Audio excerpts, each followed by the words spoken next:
की स्तुति हो। इन दिनों में हम लगातार परमेश्वर के वचनों से सीख रहे हैं। हमारा विषय है मसीह में आत्मिक आशीष।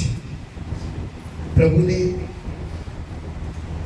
हमें उन आत्मिक आशीषों से भरा है जो इस संसार के लोग अपनी शक्ति से, अपनी भक्ति से, अपने धन दौलत से और अपनी पढ़ाई लिखाई से प्राप्त नहीं कर सकते।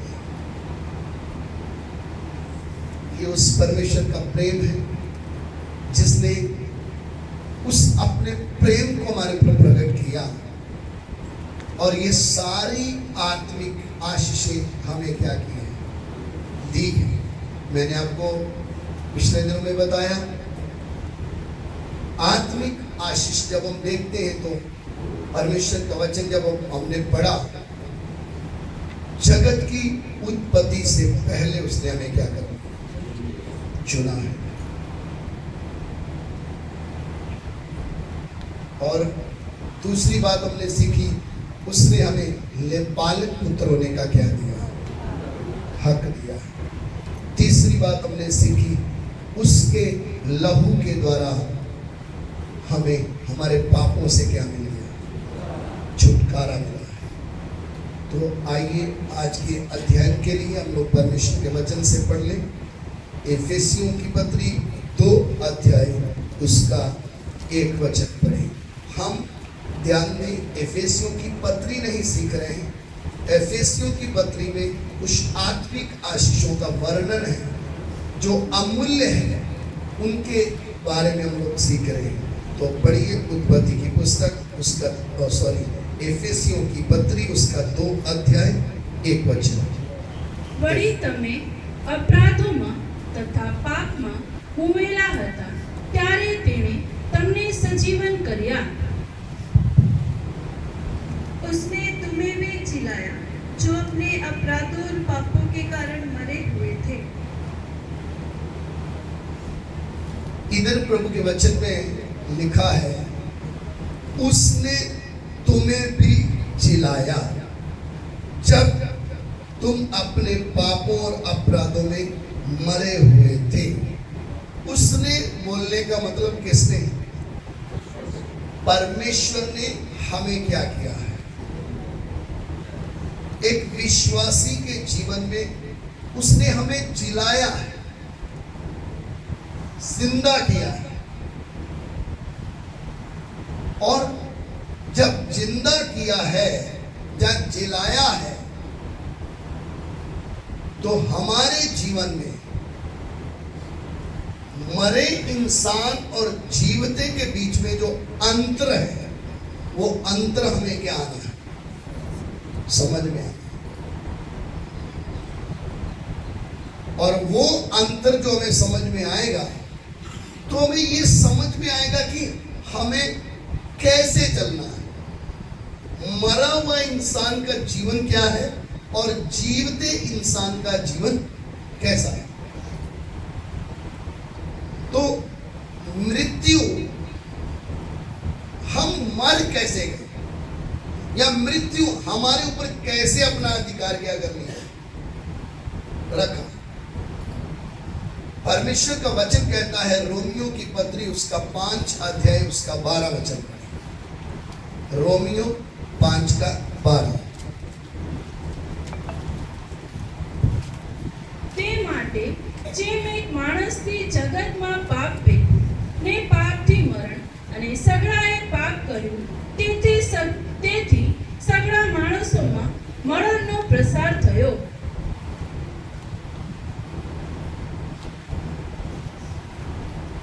इसलिए जैसा एक मनुष्य के द्वारा पाप जगत में आया और पाप के द्वारा मृत्यु आई, और इस रीति से मृत्यु सब मनुष्यों में फैल गई, क्योंकि सब ने पाप किया।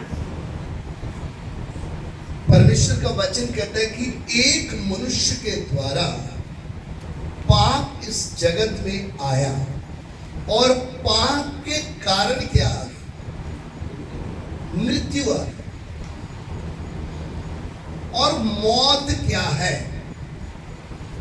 पर परमेश्वर से हमेशा हमेशा के लिए क्या हो जाना।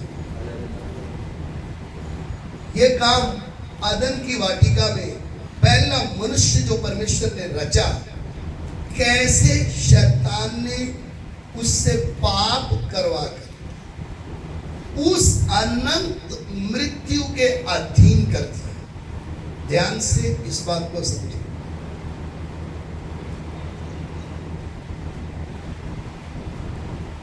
शैतान बड़ी युक्ति से किसके पास आया है? अदन की वाटिका में आया है और उसने बड़ी चालाकी के साथ आदम और हवा को ऐसी चोट पहुंचाई कि दोबारा वो अपने आप कभी उठ नहीं पाए। परमेश्वर के विरुद्ध, यानी हम जब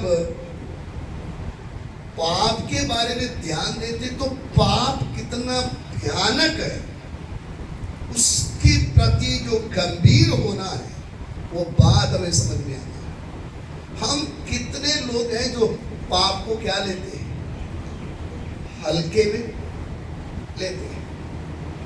परमेश्वर पाप को कभी भी हल्के में लेता नहीं। और आप देखें,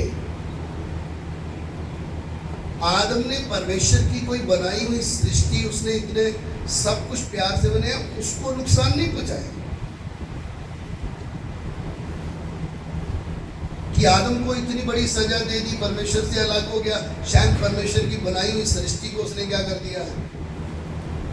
अब अच्छी तरह इस बात को समझे, सृष्टि बनाई किसके लिए गई? किसके लिए? मनुष्य के लिए। उस एक मनुष्य के कारण सब श्रापित हो गए, सब कुछ क्या हो गया? सिस्टम बिगड़ गया, जानवर बिगड़ गए, पृथ्वी बिगड़ गई, मनुष्य बिगड़ गया, सब कुछ क्या हो गया। इसलिए कितना महत्वपूर्ण था पहला मनुष्य परमेश्वर की नजरों में, उसका स्थान क्या था। और जिस दिन पाप उसके अंदर प्रवेश किया, पाप कैसे प्रवेश किया?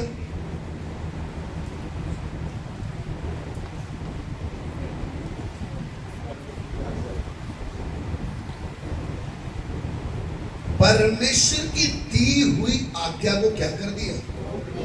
तोड़ा। लेकिन आज्ञा तोड़ने का मतलब क्या है? फल खाने से पहले उनके अंदर क्या आ गया? पाप ने प्रवेश। अब तो तोड़कर खाएगा, अब कोई रोक सकता? कितना भी समझाओ, अब ये रुकेगा?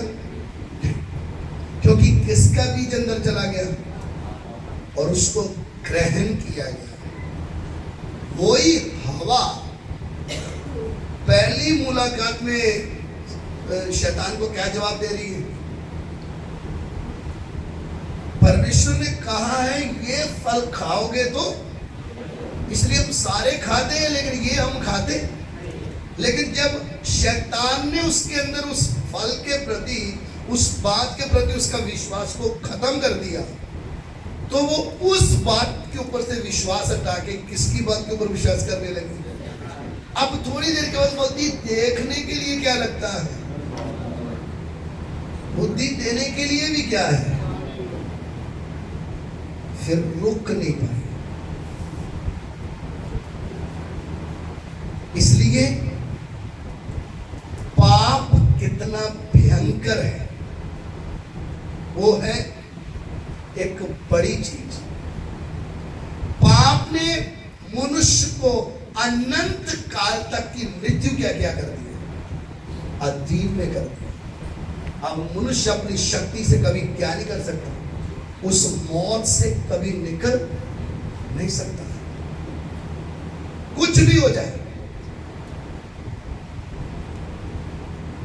देखो दुनिया का जीवन देखो, पाप करते करते मनुष्य मरकर किधर जा रहा है? नरक में जा रहा है। मरने के बाद आप कुछ भी बोलो, ये तो इधर गया उधर गया, वो आप आइडिया है। समझ में आए?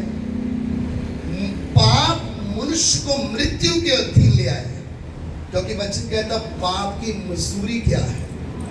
रोमियो 6:23 में लिखा हुआ है पाप की मजदूरी क्या है, मौत है। वचन कहता है, यिर्मयाह में लिखा है जो पाप करेगा वो मरेगा।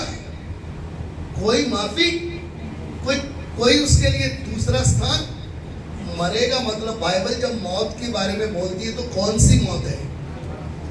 ये व्यक्ति पाप करते करते मर गया, अब ये दोबारा कभी परमेश्वर को मिल नहीं पाए। मिलने का मतलब इसकी आत्मा अब कभी उद्धार पा। अब आप ध्यान से सुने कि मृत्यु और जीवन जो है वो कितना कीमती है मनुष्य के लिए। एक बार मनुष्य इस पृथ्वी से चला गया, पाप करते करते मर गया, दूसरी बार उसको उस अंधकार से, उस नरक से निकलने के लिए क्या नहीं और कोई मार्ग है। इसलिए इतना भयंकर है पाप, इतना शक्तिशाली है जो मनुष्य को किधर तक ले जाता है? अनंत का। किसमें? नरक।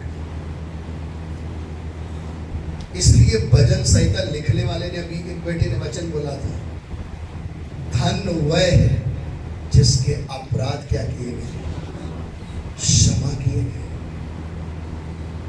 जिसके पापों का लेखा परमेश्वर उसे नहीं लेगा। वो व्यक्ति क्या हो गया? वो धन्य हो गया। पाप ने मृत्यु के अधीन लाके खड़ा कर दिया। अब मरने के लिए और कोई रास्ता नहीं। पाप करो मरो, पाप करो और मरो, इसके अलावा और कोई रास्ता नहीं। अब अच्छी तरह इस वचन को प्रार्थना के साथ आपने ध्यान से समझ, पूरी मानव जाति के ऊपर मृत्यु ने क्या किया है? राज्य किया है। कोई कितना भी बड़ा इंसान इस पृथ्वी में पैदा हुआ, कितना शक्तिशाली पैदा हुआ, कितना अमीर पैदा हुआ, मौत ने उसको क्या कर लिया? जीत लिया। मृत्यु ने उसको क्या कर लिया? अपने वश में कर लिया। इसलिए बड़े बड़े मनुष्य आए और अंत में वो किधर चले गए? इस पृथ्वी को छोड़कर उनकी आत्मा अंधकार में, नरक में चली गई। क्यों? क्योंकि पाप से क्या नहीं हुआ? छुटकारा। मृत्यु से क्या नहीं हुआ? छुटकारा मिला नहीं। मृत्यु का जो वो अधिकार था वो उनके ऊपर से खत्म हुआ नहीं। अब जब मनुष्य पाप के अधीन होकर मृत्यु के भय में जी रहा था, आपको पता है सर्वशक्तिमान परमेश्वर की योजना क्या है? क्यों सर्वशक्तिमान परमेश्वर को मनुष्य के रूप में आखिर मरना क्यों था? कितने बेसमझ लोग क्या बोलते हैं, अरे तुम्हारा गुरु तो खुद भी अपने आप को बचा, वो आपको क्या बचाएगा? वो तो बेचारा किधर लटका हुआ था, उसको कोई क्या नहीं कर पाया।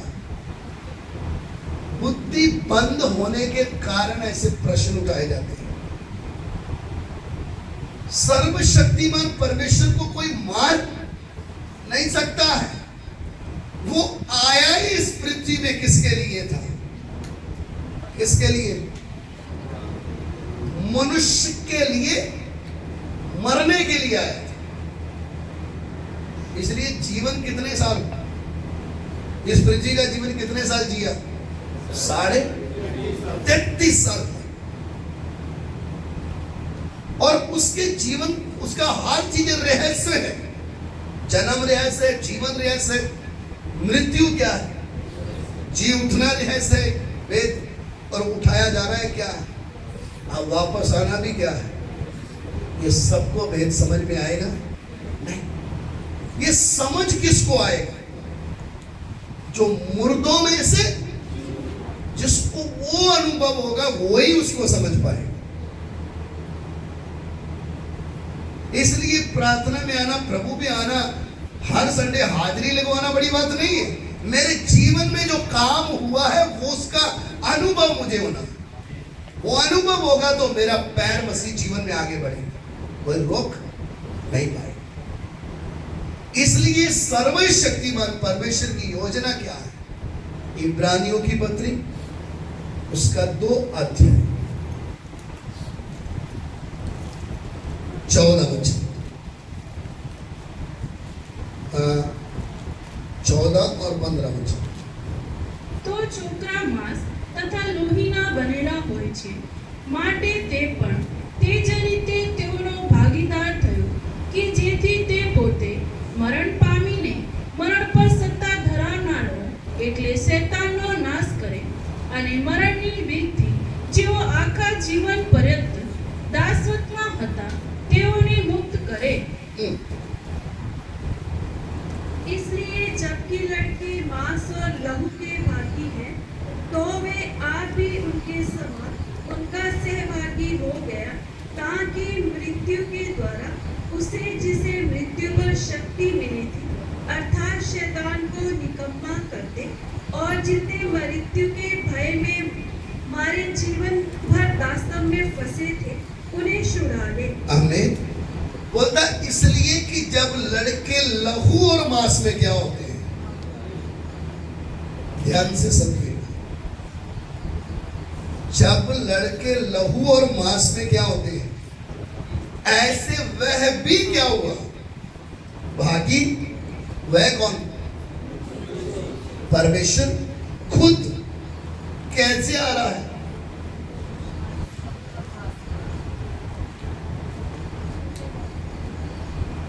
एक बच्चे की तरह क्या कर रहा है? जन्म ले रहा है। बोलता जैसे लड़के लहू और मांस में बाकी होते हैं, वैसे वह भी उनके समान सहभागी हो गया। अगला वचन लिखा है, ताकि मृत्यु के द्वारा, ध्यान से समझिए, किसके द्वारा? मृत्यु के द्वारा जिसे मृत्यु पर शक्ति मिली थी, अर्थात शैतान को क्या करे? निकम्मा। इसका मतलब शैतान को क्या मिली थी? शक्ति मिली थी। मनुष्य की आत्मा पाप करते करते किधर? नरक में लेके डाल। उस समय सर्वशक्तिमान परमेश्वर मनुष्य के रूप में इस दुनिया में चल रहा है। इसलिए बपतिस्मा लेने के बाद जब प्रभु यीशु आत्मा की अगुवाई में जंगल में घूम रहे, तो पास में आके क्या पूछ रहा है? क्या तू परमेश्वर का पुत्र है? किधर तक पूछा? शुरू से लेकर आखिर क्रूस पर लटके हुए तक एक ही बात पूछी, अभी तुम मरने जा रहा, अभी भी बता दे। शुरुआत में भी पूछा और लास्ट में भी। पता है आपको क्या बोल रहे थे? अगर तू वाकई ही किसका पुत्र है तो अपने आप को किधर ले आ? और ठाकुर क्या बोल रहा था? तू अपने आप को भी बचा ले, इनकी चोरियां कम रह गई थी शायद और कर गई थी। बोलता हमें भी क्या कर ले? समझ में आ रहा है? उनके अंदर भी घुस गया। लास्ट में वो नीचे खड़ा हुआ क्या बोलता? हम विश्वास करेंगे, तू किधर से आ जाए? वाकई तू परमेश्वर का क्या है? आखिरी श्वास तक शैतान ने क्या मारी? अच्छी ड्राइव। यही है परमेश्वर का पुत्र। क्या यही है? इस कंफ्यूजन में फंसा रहा। लेकिन पुत्र ने अपने आप को यह प्रकट होने नहीं। अब ध्यान से समझिए, प्रभु यीशु मसीह को किधर चढ़ा दिया गया? क्रूस पर चढ़ाया गया। शरीर किधर रख दिया है? खबर में रख दिया। समय नहीं है कि मैं पूरे वर्ष आपको लिखवाऊं, लेकिन आपको कईयों को मालूम है। अब जब हम प्रभु यीशु मसीह के ऊपर विश्वास करते हैं, इधर हमने जो पढ़ा एफेसियों की पत्री 2:1, उसने तुम्हें भी क्या किया? जिलाया, इसका मतलब है तुम्हें भी जिलाया। इस वचन के ऊपर आपने ध्यान दिया? बोलिए।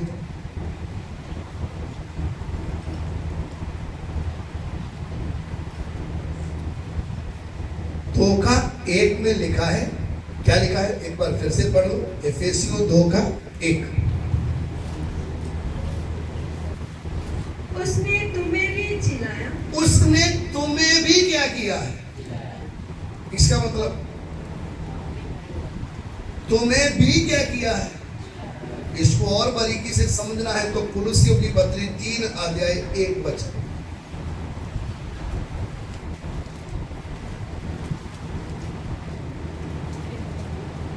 कुलुस्सियों 3:1। और जब तुम मसीह के साथ जिलाए गए तो स्वर्गीय वस्तुओं की खोज में रहो, जहाँ मसीह विद्वान है और परमेश्वर के दाहिनी ओर बैठा है। अब जब तुम मसीह के साथ क्या किए गए, इसका मतलब क्या है? मसीह के साथ क्या किए गए? जिंदा किए गए। यानी इस वचन को जब हम पढ़ते हैं तो क्या समझ में आता है? यीशु मसीह आज से 2025 साल पहले जब वो मुर्दों में से जी उठा है, अनंत काल तक का मौत का अधिकार मनुष्य के ऊपर से क्या हो गया? हट गया। वो है इसका अर्थ कि तुम मसीह के साथ क्या किए? यानी मसीह यीशु जब उसका शरीर कब्र में रखा है, उसने हमारे शरीर के लिए कष्ट उठाया, हमारे प्राण के लिए और हमारी आत्मा के लिए क्या किया? समझ में? हम जब बोलते हैं यीशु मसीह मुर्दों में से, वो कौन से मुर्दे हैं? शरीर में तो कई जी उठे हैं, लेकिन मृत्यु को हराकर जब हम बोलते वो उठा, वो कौन सी मृत्यु थी? जिसमें आज तक कोई गया क्या नहीं आया, वापस नहीं आया। इसलिए शैतान के सिर में चोट कब पड़ती है? हम जी उठे मसीह के पीछे चलते हैं, उसको समझ में आ जाता है, इसको भेद मालूम है कि उसने मेरे सिर को कुचल कर पाप, शैतान, मौत, श्राप को सबको हराकर तीसरे दिन मुर्दों में से, ये उस यीशु के बारे में बात। इसलिए पहली सदी के लोग कौन सी बात का सुसमाचार प्रचार कर रहे थे? यीशु मसीह जो मनुष्य जिसको तुमने क्रूस पर चढ़ाया, वो क्या उठा है? वो जी उठा। जी उठा बोलने का मतलब जी उठा है तो उससे आपको कुछ मिल सकता है। अगर मरे का प्रचार करेंगे तो आज कितने लोग यीशु मसीह मरा वही मनाते जा रहे हैं, वो मरा है मरा। अरे वो कब का जी उठा है, लेकिन इनके जीवन में अभी तक आया नहीं। मसीह यीशु ने मृत्यु के साथ किया क्या? जो मौत को कोई हरा नहीं सका था, जिस मृत्यु के ऊपर अभी तक किसी को अधिकार मिला नहीं था, शैतान उसका राजा अधिकारी बन के क्या कर रहा था? चल रहा था। प्रभु यीशु मसीह ने आकर क्या बोला?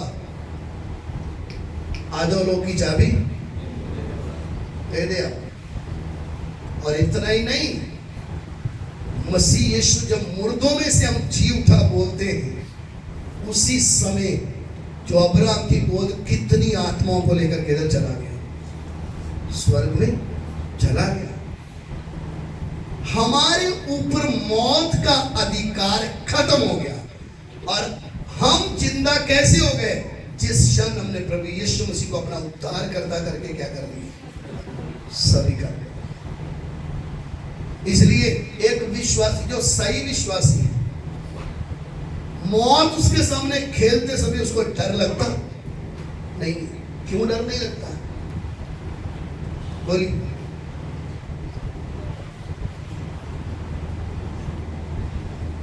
क्योंकि उसको समझ में आया था मेरे ऊपर मौत का क्या नहीं। डर कब लगेगा? जब जीवन में जोर होगा, समझ में, तब तो थोड़ा सा भी एक थोड़ा श्वास अटक गया ना, अभी मुझे थोड़ा श्वास क्या आ रहा है, धीरे धीरे आ रहा है, अब मेरा पता नहीं क्या होगा, अब मैं मरूंगा तो क्या होगा। अरे आप परमेश्वर के वचन को क्या नहीं कर पाए?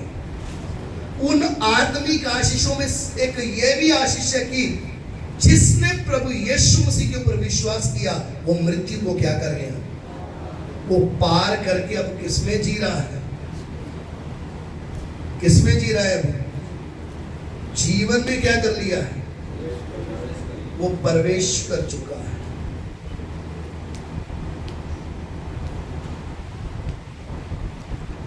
यूहन्ना 5 अध्याय लिखे हैं, यूहन्ना 5 का 24।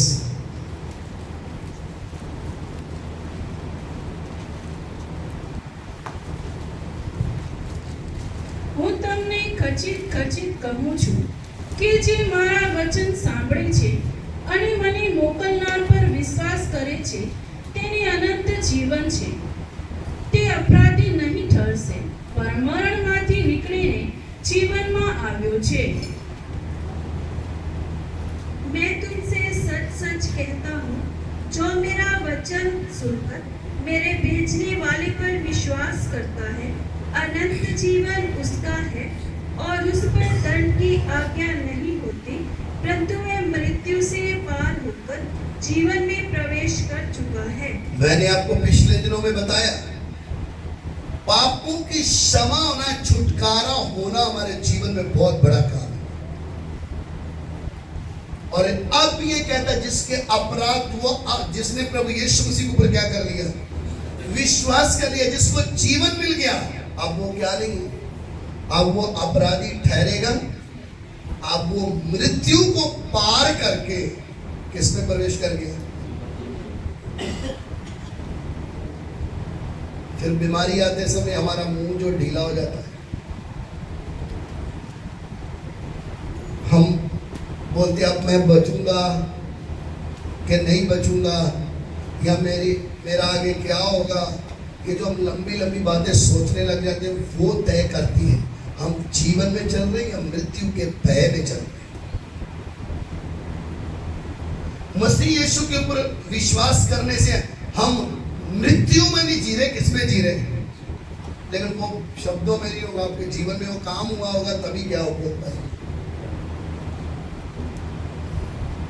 मैंने पिछले दिनों में आपको एक बताया, एक आंटी की गवाही, वो हॉस्पिटल में स्टाफ नर्स है, अच्छी पोस्ट पे, हॉस्पिटल में उसको अटैक आया, उन्होंने बोला फटाफट एडमिट करो, वो बोली मुझे प्रार्थना भवन में छोड़ गया, आज भी जिंदा है। और हम अटैक बाजू वाले को आया, हम पहले ही पानी पीना शुरू कर देते, पता नहीं क्या होता। विश्वासी बोले तो चर्च आने वाला नहीं है, जीवन, उसके जीवन में वचन दिखना है। समझ में आ रहा? आपको पता है जब प्रभु यीशु मसीह आएगा, चर्च में से सब लोग उठाए नहीं जाएंगे, कई इधर ही रह जाएंगे चर्च बिल्डिंग को संभालने के लिए, क्योंकि उनको किधर रहना है। एक विश्वासी मृत्यु को पार कर चुका है तो मुसीबत, संकट, बीमारी, शैतान उसके सामने आते समय, नहीं तो ये नहीं कि रात को एक सपना आ गया तो एक जग पानी पी लिया, अभी फिर दरवाजे की ओर देखो, कहीं आ तो नहीं जाएगा, कहीं आ तो नहीं जाएगा, आपका उद्धार हुआ है करके वो भी कंफर्म।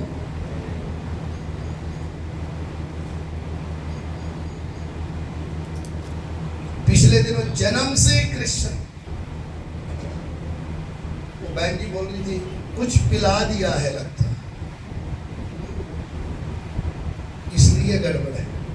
तो गड़बड़ तो होगी, आपका नया जन्म हुआ ही, उद्धार हुआ नहीं आपको, तो क्या पिलाने की जरूरत नहीं, फूंक मारेंगे तो भी आपका विश्वास क्या हो जाएगा। कितने लोग इतने अच्छे से गवाही देते, रात को एक भूत का सपना आ गया ना, स्वप्न में शैतान उसके सिर के पास खड़ा है, तो ये पूरी दुनिया को सिर पे उठाने के लिए क्या कर देंगे? पास्टर को फोन करेंगे, कलीसिया पास्टर को नहीं फोन किया तो जो पास्टर के साथ ज़्यादा थोड़ा सेवा में साथ देता उसको फोन कर देंगे, हेलो तुम भी प्रार्थना करो। कोई छोड़ेंगे? जबकि वचन लिखा है कि प्रभु यीशु मृत्यु के द्वारा, इसलिए उसको मृत्यु सहनी पड़ी, जिसके वश में मृत्यु अर्थात शैतान को क्या करे, क्या कर दे?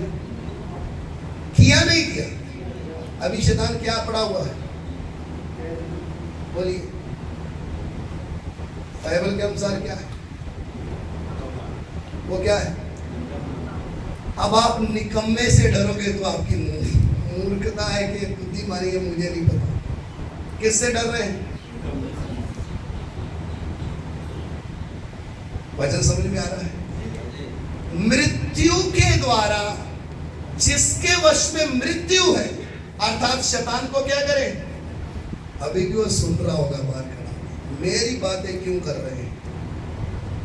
तेरी बातें नहीं कर रहे। हमारे प्रभु यीशु ने तुझे क्या बना दिया? निकम्मा बना दिया। इसलिए आज कई लोग उतना प्रभु से नहीं डरते कितना जितना किससे डर जाते हैं। समझ में आया?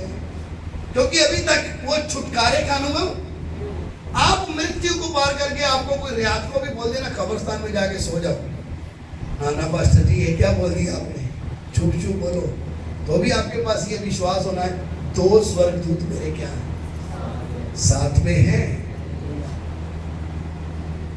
मैं मृत्यु को क्या कर चुका हूं? 100 शैतान भी मेरे चारों ओर घूमेगा तो भी मुझे छू नहीं सकते। क्यों? कारण क्या है? मैं मृत्यु को पार करके जीवन में प्रवेश कर रहा हूं। क्या दुनिया के पास ये आशा है? बोली, हम आत्मिक आशीषों के बारे में सीख रहे हैं। मेरे लिए आत्मिक आशीष क्या है? मृत्यु को पार करके मैं जीवन में चल रहा हूं, और वो जीवन में चलने की शक्ति जो ताकत है वही है मसीह जीवन। इसलिए यदि भूत किसी और में घूम रहा हो तो हम इधर ही डर जाए, पहले मेरे लिए प्रार्थना कर दो। आज और थोड़ा सा भी बुखार, 2 दिन बुखार आ गया, 3 दिन आ गया, 5 दिन बुखार आ गया, तो हमारी हालत क्या हो जाती है? हम बोलते हैं नहीं, बढ़िया सा हॉस्पिटल ढूंढ लो, डॉक्टर साहब फटाफट मुझे टीके ठोक दो, मैं जल्दी क्या हो जाऊँ। आपको इतना विश्वास होना चाहिए, आप मर भी जाओगे तो आपका कुछ भी बिगड़ने वाला, लेकिन ये विश्वास शब्दों में आता नहीं। उसके लिए परमेश्वर के साथ साथ चलते चलते विश्वास क्या हो जाता है कि मैं मेरे परमेश्वर के हाथ में हूं, मुझे कुछ भी होगा किसकी इच्छा से होगा, मुझे मेरी चिंता। समझ में आ रहा? मृत्यु के साए के नीचे जितने थे, वो वचन हमने पढ़ा ना, उसको हमेशा के लिए क्या कर दिया? इब्रानियों की पत्री 2:15 में लिखा है, जितने मृत्यु के क्या थे, भय में, गुलामी में थे, उनको वो शब्द क्या है? नहीं, वो शब्द तो एक लिखा है, हमेशा के लिए क्या कर दिया? हमेशा के लिए छुड़ाना। हमारा छुटकारा, हमें मृत्यु से छुटकारा 1 दिन, 2 दिन, 1 महीना, 6 महीने के लिए नहीं मिला, लेकिन इतना ध्यान रखना है, मुझे शैतान ने नहीं छूना तो इसमें एक रेड लाइन है, वो पार नहीं करना। वो समझे आप बात? जो परमेश्वर के वचन में लिखा उसको तोड़ना नहीं। नहीं तो पुराने नियम का व्यक्ति अय्यूब को शैतान क्या नहीं कर पाया? शू पाया नहीं पाया, गया जरूर था, ट्राई मार के गया था,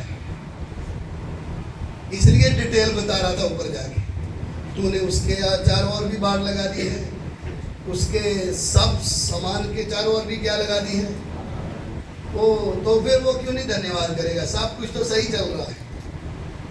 समझ में आ रहा है? यानी अच्छे से ट्राई मार के फिर किधर गया? परमेश्वर के पास, लेकिन छू नहीं पाया। कितनी बड़ी बात है। डरपोक विश्वासियों को ये वचन सुनकर क्या हो जाना चाहिए? दलेर हो जाना चाहिए। अगर अय्यूब को नहीं छू पाया, मैं तो उसके लहू से मोल लिया गया, मुझे कैसे छूए? लेकिन हाँ, अगर मैंने उसको दरवाजा खोल के दिया है तो अंदर आएगा, रहेगा, अपना सामान भी रखेगा, आराम से सोएगा। फिर कितना भी हम प्रार्थना करें, कुछ भी करें, इधर करें, इधर आएंगे तो थोड़ा दलेर हो जाएंगे। घर पे रात को सोएंगे तो खिड़की भी बंद कर दो, दरवाजा भी बंद कर दो, कंबल भी ओढ़ लो, कहीं कंबल में भी कुछ ना जाए। आप विश्वासी हो क्या हो? कुछ समझ में आ? बात समझ में आ रही? मृत्यु, कौन से मृत्यु का आपके ऊपर क्या नहीं है जिससे दुनिया क्या करती है? डरती है कि नहीं मुझे अभी मरना। लेकिन एक विश्वासी को सामने खड़ा करके जब इधर पिस्टल भी रख देंगे ना, तो अभी 1 मिनट में तेरा जीवन में खत्म कर, तब वो क्या बोलता है?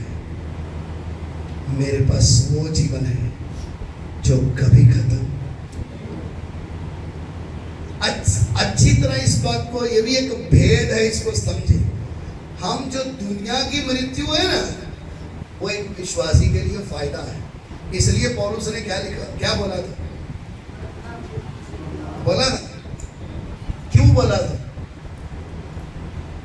बोला मरना मेरे लिए क्या है? पढ़ा है आपने कभी ऐसे वचन पढ़े? मरना मेरे लिए क्या है और जीना मसीह। जीऊंगा तो मसीह के लिए, मर जाऊंगा तो मेरा फायदा हो जाएगा। मैं किसके पास चला जाऊंगा? है ना? अभी आप इतना कष्ट क्यों कर रहे हैं?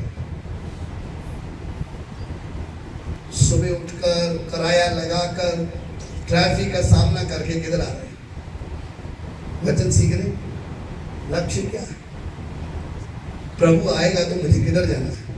जरा हाथ उठाएं।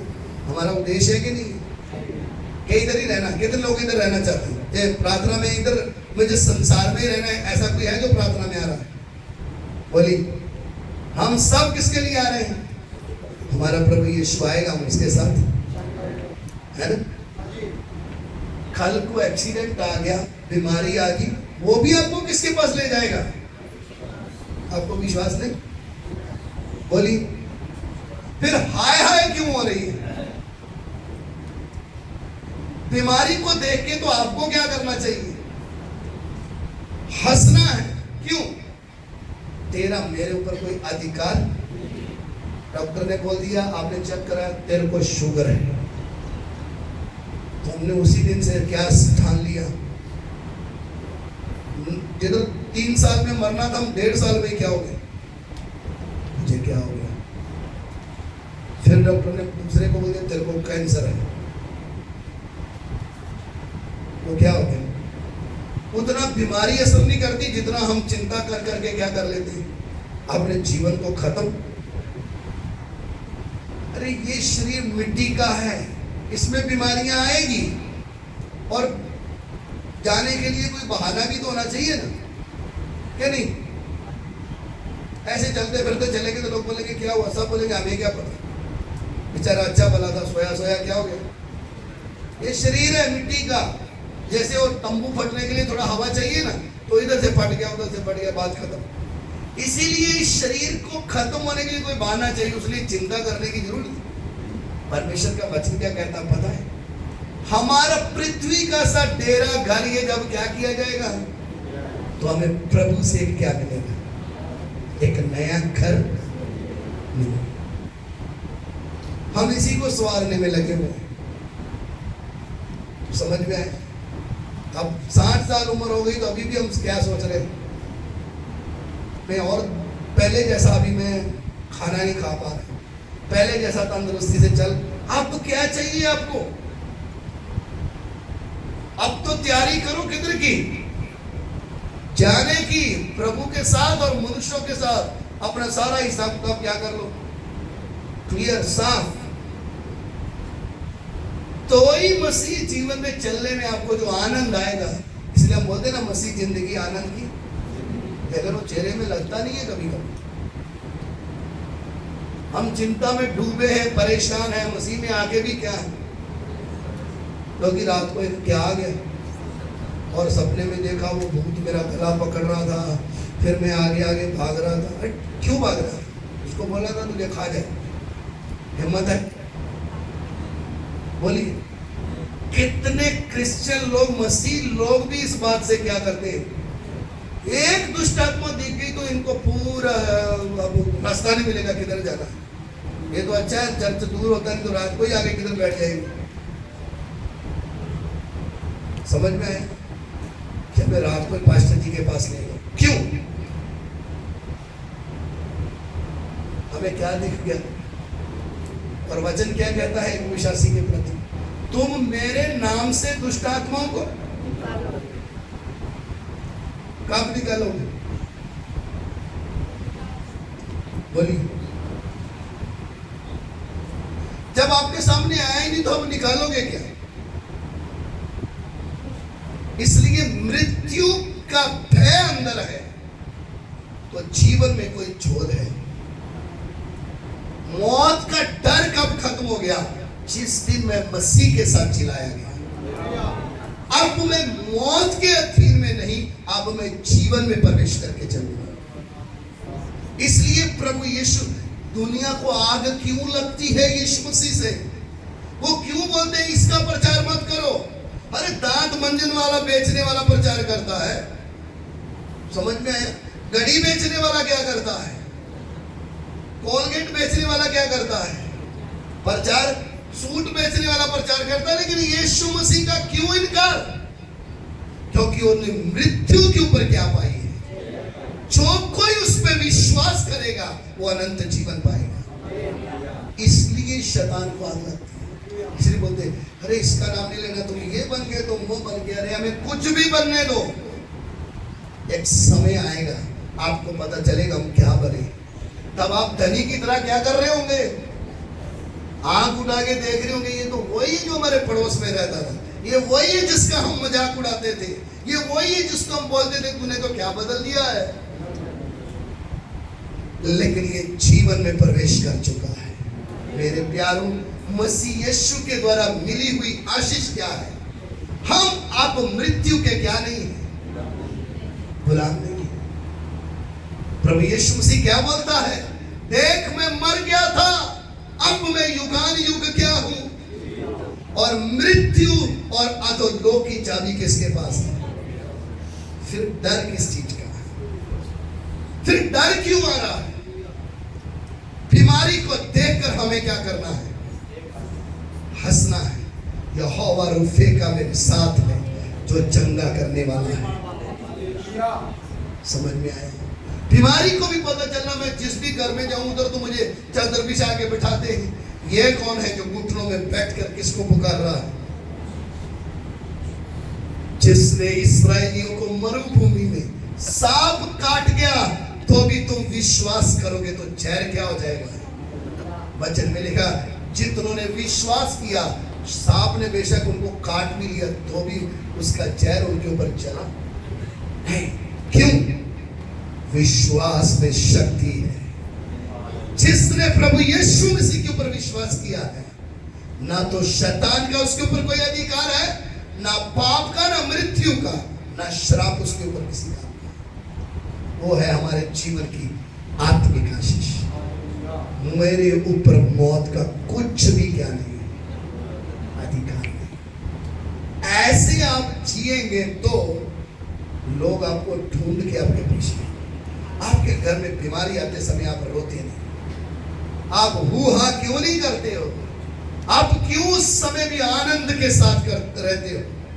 मैंने एक भाई को देखा, वो खुद खाट पे लेटा हुआ था, पैरालाइज हुआ था, लेकिन हाथ चल रहा था, पांव नहीं चल रहे थे। वो बीमारों के लिए क्या कर रहा था? वो प्रार्थना कर रहा था और बीमार क्या हो रहे थे? चंगे हो रहे थे। क्यों?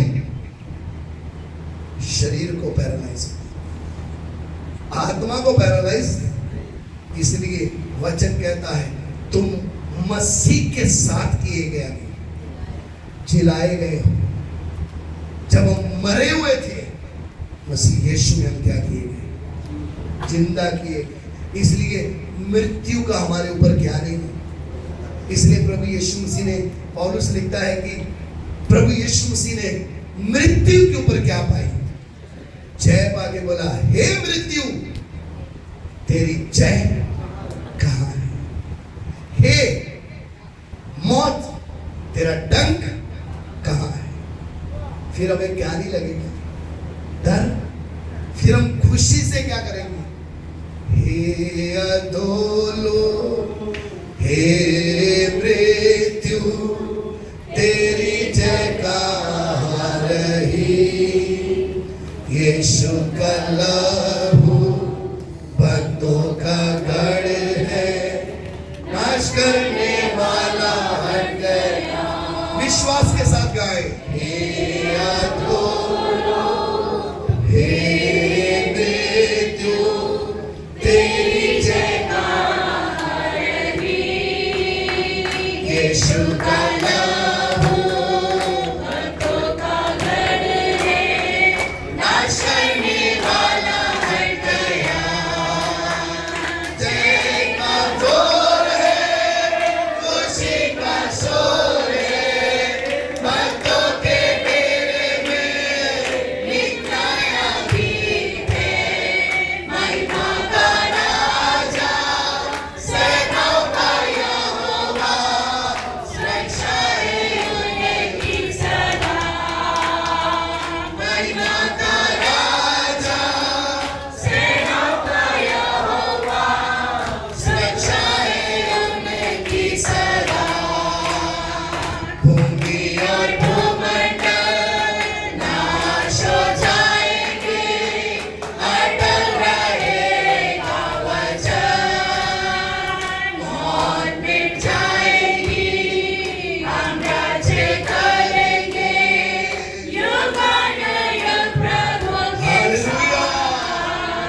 भूमि और भूमंडल नाश हो जाएंगे, अटल रहेगा वचन।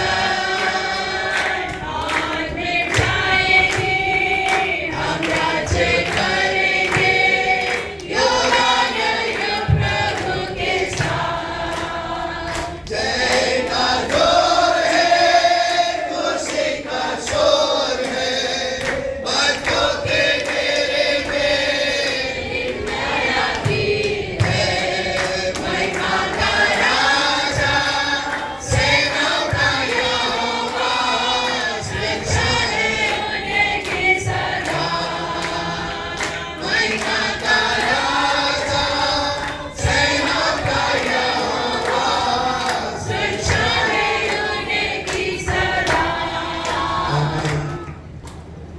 जब हम परमेश्वर का वचन सीखते हैं, दुनिया के पास ऐसी कोई भी आशीष नहीं। मैं मृत्यु को पार कर चुका हूं। वो मृत्यु जो मुझे डराती थी, मसीह यीशु में मैंने उसके ऊपर जय पा ली। और परमेश्वर का वचन कहता है, जब हम प्रकाशित वाक्य 20 अध्याय पढ़ते हैं, उसमें लिखा है सबके न्याय के बाद मृत्यु और अधोलोक भी आग की झील में डाले जाएंगे। उस समय हम अपने पिता के साथ होंगे। हमें मिली हुई आशीष कितनी कीमती है।